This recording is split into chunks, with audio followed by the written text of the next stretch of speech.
कन्यावर्यते रूपम माता वित्तम पिता श्रुतम बांधवा कुलमिच्छन्ति मिष्टाने इतरे जना। आज हम जिस वर के साथ विवाह कर रहे हैं उसका शील नहीं देखते हैं, जिस कन्या के साथ विवाह कर रहे हैं उसके गुण नहीं देख रहे हैं, ये संस्कारवान है कि नहीं, क्या देख रहे हैं? कन्या वर्यते रूपम, कन्या तो रूप देखती है। मेरा पति सबसे सुंदर हो, जब हम साथ में चले तो लोग हमको देखें तो इसका पति कितना सुंदर है। माता पित्तम पिता श्रुतम, कन्या की मां चाहती है हमारे जवानी राजा खूब धनवान हो। कन्या का पिता चाहता है कि हमारे जवानी राजा हो, जो उनके संसार में ख्याति हो, उनको देख करके लोग उनका बढ़ाई करें। हमारे बांधवा कुलमिच्छन्ति, बंधु बांधव चाहते हैं कि उत्तम कुल में हमारी रिश्तेदारों का विवाह हो, हमारी बहन का विवाह हो। और मिष्टाने तरे जन, और जो बराती होते हैं ना उनको तो भोजन से मतलब रहता है। भोजन बढ़िया है तो कन्या भी बढ़िया, वर भी बढ़िया, और भोजन खराब तो सब बेकार। दंपति रूप ही मातु धन पिता नाम विख्यात, अरे उत्तम कुल बांधव चाहिए भोजन चाहिए बरात, बरातियों को तो भोजन चाहिए। लेकिन यहाँ आया है कर्दम ऋषि ने आज माँ देवहूति की परीक्षा ली, लेकिन जब ये स्वभाव देखा तो प्रसन्न हो गए, ये कन्या तो मेरे अनुरूप है, इससे मेरा गृहस्थ आश्रम सुखपूर्वक यापन होगा। मनसुतरूपा ने निवेदन किया, प्रभु हम अपनी कन्या का विवाह आपके साथ में करना चाहते हैं, हमारे पास कुछ नहीं है, भले यहाँ तो आया कि बहुत कुछ दिया है, लेकिन मुख से कहते हमारे पास इस कन्या के सिवा और कुछ नहीं। दान की प्रथा नहीं थी तब। अरे जिसने इस कन्या को इतना बड़ा कर दिया, बचपन में अनेक कष्टों से बचाया, 9 महीने तक अपनी गर्भ में रखा, जिस पिता ने उसकी शिक्षा दीक्षा और संस्कार के लिए न जाने कितने कष्ट झेले हों, उस पिता के सामने जब सामने वाला ये कहता है कि क्या दोगे अपनी कन्या के साथ, तो उस पिता के हृदय में कितनी पीड़ा हो। हम धन के लिए मारे जाने वाले, और जो धन लेके आएगी ना वो अपना रूप भी दिखाएगी, मेरे पिता ने ये दिया था वो दिया था। बहुत सारा धन दिया कर्दम ऋषि को, बहुत सारे वैभव दिए, लेकिन मुख से कुछ नहीं कहा। बोले हम अपनी कन्या को आपको समर्पित करते हैं। बोले मैं अपनी आपकी कन्या को सहर्ष स्वीकार करता हूँ। विवाह किया महाराज, दोनों पति पत्नी चले गए। कर्दम ऋषि का विवाह हुआ और तुरंत समाधि में चले गए।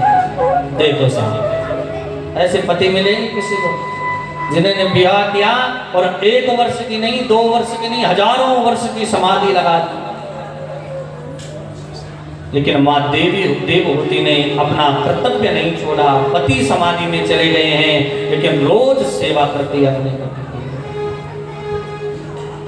सास ससुर गुरु सेवा करहि, सास ससुर सेवा करहि, पति रुख लखिया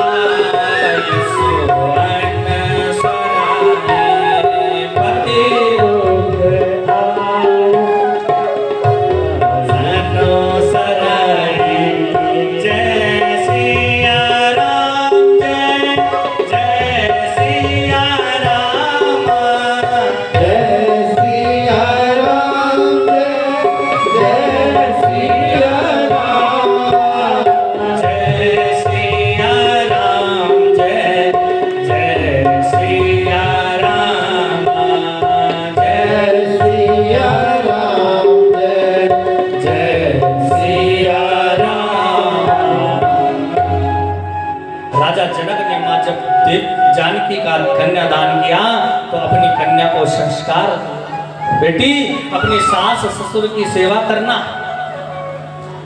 अपने पति के भाई बांधवों की सेवा करना, किसी में भेद बुद्धि मत रखना। सास ससुर गुरु सेवा करें, पति रुख लखिया सुअनसर। और पति को बताना ना पड़े कि मुझे क्या चाहिए। पति रुख लखी, पति का रुख देख करके उनकी इच्छाओं को पूर्ण कर। आज देवहूति ने वही काम किया है। पति हजारों वर्ष की समाधि में चले गए, लेकिन हमारा सेवा कर रहे। हजारों वर्ष बाद समाधि खुली, मां देवहूति का शरीर वृद्ध हो गया है। बोला, हे देवी, आपका परिचय कौन हो? कर्दम ऋषि ने, वाह महाराज, विवाह किया था, समाधि में चले गए और अब पहचान भी नहीं। मैं आपकी पत्नी हूं, मेरा नाम देवहूति है। मनु शत्रुपा ने, मेरे जो माता पिता है, उन्होंने आपके साथ मेरा विवाह किया। अरे देवी, तुम्हारी ये दशा कैसे हुई? तुम्हारा स्वरूप तो पूरा बदल गया। महाराज उसी दिन ब्यूटी पार्लर गई थी जिस दिन विवाह हुआ, तब से कुछ नहीं लगाया, क्रीम पाउडर सब खराब है, अब वृद्ध अवस्था हो। हे देवी, मैं तेरी सेवा शुश्रूषा से प्रसन्न हूं, वर मांगो, तुम्हें क्या चाहिए? बोले, पतिदेव, अब सारी इच्छाएं खत्म हो गई है, अब मुझे कुछ नहीं चाहिए, आप जो चाहो वो दे दो। एक विमान का, अपने तपोबल से एक विमान का निर्माण किया कर्दम ऋषि ने, जो अनेक प्रकार की भोग सामग्रियों से परिपूर्ण है, जिसमें अनेक प्रकार के रत्न लगे हुए हैं, अनेक प्रकार के सिंहासन लगे हुए हैं। लेकिन मां देवहूति उस विमान को देख करके प्रसन्न नहीं, जबकि वो विमान मन की गति से चलने वाला है। मन किया तो बद्रीनाथ जाओ, मन किया तो केदारनाथ जाओ, मन किया तो द्वारिकाधीश के दर्शन करो, लेकिन फिर भी उस विमान को देख करके प्रसन्न नहीं। क्यों? क्योंकि शरीर वृद्ध हो गया है। तब भगवान समझे, भगवान दोनों ने, कर्दम ऋषि ने और मां देवहूति ने जो है बिंदु सरोवर में स्नान किया, जिससे उनका शरीर स्वरूपवती हो गई। मां देवहूति, कर्दम ऋषि महाराज जवान हो गए, युवा हो गए, और तब दोनों पति पत्नी ने हजारों वर्ष तक क्या किया? इस पृथ्वी का भ्रमण किया। और तब इनके घर में 9 कन्याओं का जन्म हुआ। देखो, कर्दम ऋषि ने पहले भगवान से कहा था, प्रभु, मैं विवाह तभी करूंगा जब आप मेरे पुत्र बन करके आओगे। दूसरी बात, एक संतान के होने के बाद मैं घर गृहस्थी का त्याग कर दूंगा। लेकिन यहाँ 9 कन्याओं का जन्म हो गया है। याद आई, अरे देवी, मैंने तो प्रतिज्ञा ले रखी थी कि मैं एक संतान के बाद घर गृहस्थी को छोड़ूंगा। यहाँ तो 9 कन्याओं ने जन्म लिया, जाने लगे, लेकिन देवहूति मां ने रोक दिया। हे स्वामी, आप कहाँ जा रहे हैं? पिता का कर्तव्य है पहले अपनी कन्याओं का विवाह करें। पर आपने कहा था कि हमारा पुत्र तो भगवान बन के आएंगे, मैं किसके सहारे रहूंगी? मैंने कहा ना, नारी नैव स्वतंत्रता, नारी कोई भी स्वतंत्र नहीं। वो बचपन में पिता के यहाँ रहती है तो जवानी में पति के अधीन रहती है, बुढ़ापे का सहारा पुत्र बनते हैं। इसलिए हे स्वामी, हमें एक पुत्र की आवश्यकता है। तब याद आई कि जिसके लिए मैंने विवाह किया वो तो आया ही नहीं। तब 10वीं संतान के रूप में स्वयं भगवान ने कपिल देव के रूप में देवहूति के गर्भ से जन्म लिया। महाराज बोल कपिल देव भगवान की जय। कपिल भगवान के दर्शन करने ब्रह्मा जी आए। ब्रह्मा जी ने से कर्दम ऋषि ने कहा, हे ब्रह्मा जी, आपके यहाँ 9 पुत्र है और हमारे यहाँ 9 कन्याएं हैं, इसलिए हम चाहते हैं इन सबका एक साथ में विवाह हो जाए। ब्रह्मा जी ने कहा, ठीक है, सबका विवाह हुआ। अब कर्दम ऋषि ने कहा, देवी, तुम्हें जो चाहिए था वो मिल गया, अब हम चले। कर्दम ऋषि वन को गए। देवहूति मां महाराज अपने पूर्व जन्म के कर्मों के अनुसार इस संसार का भोग करने लगी, लेकिन आज अपने पुत्र के पास आई, भगवान की शरण में आई। हे प्रभु, मेरे पति ने इतने मुझे सुख दिए, इतना आनंद दिया, जिसका वर्णन इस वाणी से नहीं किया जा सकता। ऐसे विमान की रचना की जो समस्त भोग सामग्रियों से परिपूर्ण था और हजारों वर्ष तक मैंने उस विमान पर भ्रमण किया। कोई ऐसा तीर्थ नहीं है, कोई ऐसा व्रत नहीं है जो मैंने किया नहीं, लेकिन मेरी अभी तृष्णाएं, मेरी कामनाएं कम नहीं हो रही है, मेरी कामनाएं खत्म नहीं हो रही है, ये दिनों दिन बढ़ रही है। निर्विण्णाम नितराम भूमन नसदिन्द्रिय दर्शना येन संभाव्यमानेन प्रपन्नार्थम तम प्रभु। प्रभु इसलिए मैं आपकी शरण में आई हूँ। यहाँ से कपिल देवहूति संवाद प्रारंभ होता है। भगवान कपिल कहते हैं, माँ सुनो, संसार की जो समस्त विषय है वो अपूर्ण है और आपने अभी अपने मन को अपूर्ण में लगा रखा है। हम सब अपूर्ण है महाराज, इस संसार की जितनी वस्तु है सब अपूर्ण है। पूर्ण कौन है? वो ब्रह्म पूर्ण है। और हमने जब तक अपने मन को अपूर्ण में लगा रखा है तब तक हमारी कामनाएं खत्म नहीं होने वाली। चेतस खल्वस्य बंधाया मुक्तये चात्मनो मतम गुणेषु सक्तम बंधाया रतम वा पुंस्य मुक्तये। और माता जी, हमारा मन ही बंधन और मोक्ष का कारण है। जिस प्रकार से जिस चाबी से ताला खुलता है इसी से बंद भी होता है, लेकिन घुमाने का अंतर है। चाबी को ऐसा घुमाओ तो ताला बंद और ऐसा घुमाओ तो ताला खुल जाता है। इसलिए हे माँ, हमने अपने मन को अभी संसार की तरफ मोड़ रखा है तो ये मन शांति का अनुभव नहीं कर रहा है। जब इसी मन को भगवान की चरणों की तरफ मोड़ोगे तो तुम्हारा कल्याण हो जाएगा। सबकी ममता ताग बटोरे, सबकी ममता ताग बटोरे, हम पद मनाहि बांधि बर डोरे, हम पद मनाहि बांधि बर डोरे, हम पद मनाहि बांधि बर डोरे। माँ, सब जगह से अपने मन को हटाओ और भगवान के चरणों में अपने मन को लगाओ। जो सरल दयावान ब्रह्मनिष्ठ संत हो ऐसे संतों के संग में लग जाओ। माँ, संत जो है जीवन में क्या करते हैं? आनंद को भरते हैं। प्रेम जब अनंत हो गया, रोम रोम संत हो गया। प्रेम जब अनंत हो गया, रोम रोम संत हो गया। प्रेम जब अनंत हो गया, रोम रोम संत हो गया। प्रेम जब अनंत हो गया, रोम रोम संत हो गया।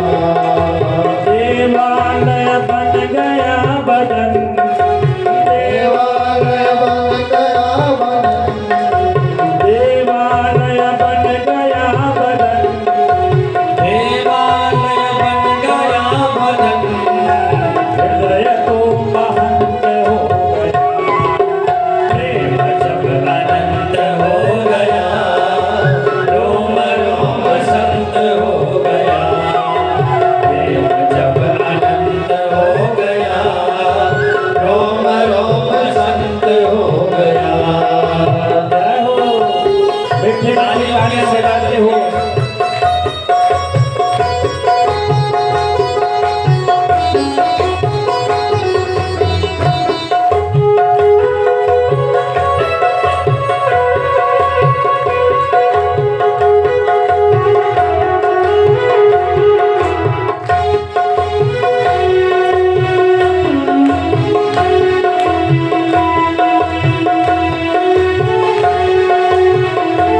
की व्यापक है व्योम में।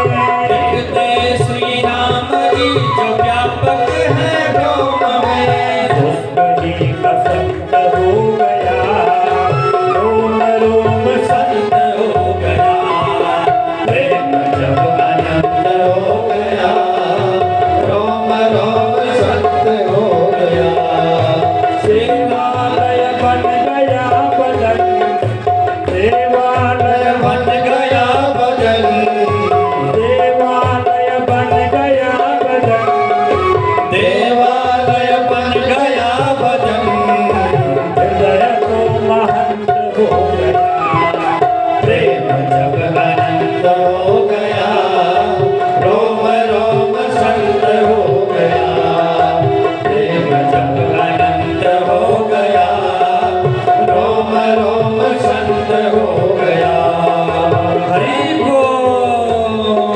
तालियों की सेवा करते हुए अभिवादन कीजिए उन संतों का, जिन संतों की कृपा से, जिन संतों के चरण धूलि से आज हम सभी को ये सौभाग्य प्राप्त हो रहा है। उन भक्त वत्सल भगवान की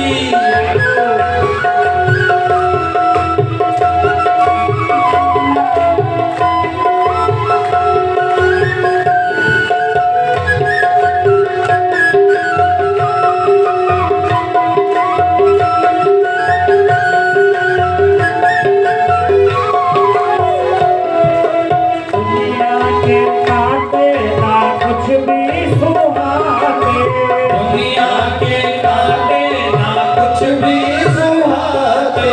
बीते उम्र राम यश गाते गाते, बीते उम्र राम यश गाते गाते।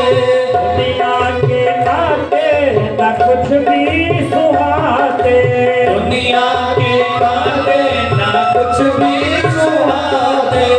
बीते उम्र राम यश गाते गाते, बीते उम्र राम यश गाते गाते। अपना से अनंत हो गया, हरि बोल। हो गया, प्रेम जब अनंत हो गया, रोम रोम संत हो गया। प्रेम जब अनंत हो गया, रोम रोम संत हो गया। प्रेम जब अनंत हो गया, रोम रोम संत हो गया। प्रेम जब अनंत हो गया, रोम रोम संत हो गया। प्रेम जब अनंत हो गया, रोम रोम संत हो गया। रोम रोम संत हो गया, रोम रोम संत हो गया। बोल संत भगवान की जय, सद्गुरुदेव भगवान की जय। हे माँ, ऐसे संतों का संग करना है जो हमारे भीतर उस आनंदमयी परमात्मा की प्रतिष्ठा कर रहे हैं। ऐसे संतों का संग करो। इसके बाद माँ ने कहा, बेटा ध्यान कैसा किया जाता है? भगवान ने कहा, माता जी भगवान के चरणों से लेकर और मुख कमल का दर्शन करना चाहिए। है ना? मंदिर में जाते हैं तो भगवान के मुख को पहले नहीं देखना, पहले चरणों को देखना है। मंदिर में जाते जाते भी हमसे पाप बन जाता है जब क्रिया का पता नहीं है, जब गुरु का सानिध्य नहीं है, जब महापुरुषों के प्रवचनों को नहीं सुनते हैं, तो तब पुण्य करते करते महाराज पाप बन जाता है। मंदिर में दर्शन करने का भी नियम है। हम जाते हैं सबसे पहले दरवाजे पर चप्पल उतार देते हैं, मंदिर नहीं। हमेशा इन बातों का ध्यान रखना चाहिए। हम जाते हैं, कई लोगों की आदत हमने देखी, मूर्ति में जाते हो भगवान के सामने आंख बंद करके खड़े हो जाते हैं। भगवान भी सोचते हो बेटा मेरे दर्शन करने आए हो कि दर्शन